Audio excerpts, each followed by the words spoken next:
తాకట్లో ఉన్న మీ బంగారాన్ని విడిపించి ఆ రోజు ఆన్లైన్ రేటుకి కొంటాం. Sharma gold company. ఉగ్రవాదులతో మాకు సంబంధం లేదంటారు. సీమాంధ్ర ఉగ్రవాదాన్ని పెంచి పోషించలేదని బిల్డప్ ఇస్తారు. కానీ ఉగ్రవాదులను చంపితే మాత్రం పాకిస్తాన్ ఉలిక్కి పడిపోతోంది. భారత్పై విషం చిమ్ముతోంది. ఏకంగా పాక్ శాటిలైట్ ఛానల్స్ సైతం ఉగ్రవాదానికి ఏ మేర సపోర్ట్ అందిస్తున్నాయో వైరల్ అవుతున్న ఓ వీడియోనే చెప్తోంది. ఉగ్రవాదులపై దాడిని చదువుతున్న యాంకర్ లైవ్లో ముసలి కన్నీరు కార్చింది. ఉగ్రవాదులు చనిపోయినందుకు తెగ బాధపడిపోతోంది. బోరున ఏడుస్తూ వార్తలు చదువుతోంది. ఒక్కసారి ఆ వీడియోను మీరు కూడా చూడండి.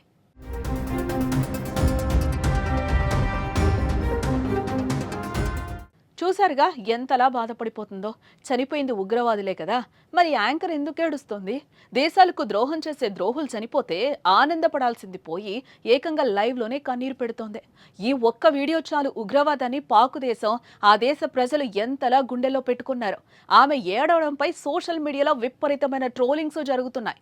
ఉగ్రవాదులను చంపేస్తే మీకేం నొప్పి అంటూ సూటిగా ప్రశ్నిస్తున్నారు నెటిజన్లు.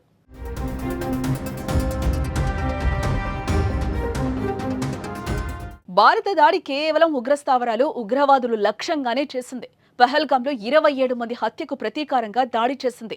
ఈ దాడిలో పాక్ సైన్యాన్ని కానీ, పాక్ ప్రజలను కానీ ఎటువంటి హాని జరగలేదు. ఉగ్ర క్యాంపులు పైనే మాత్రమే బాంబులు పడ్డాయి. సుమారు 100 మంది ఉగ్రవాదులు హతమయ్యారు.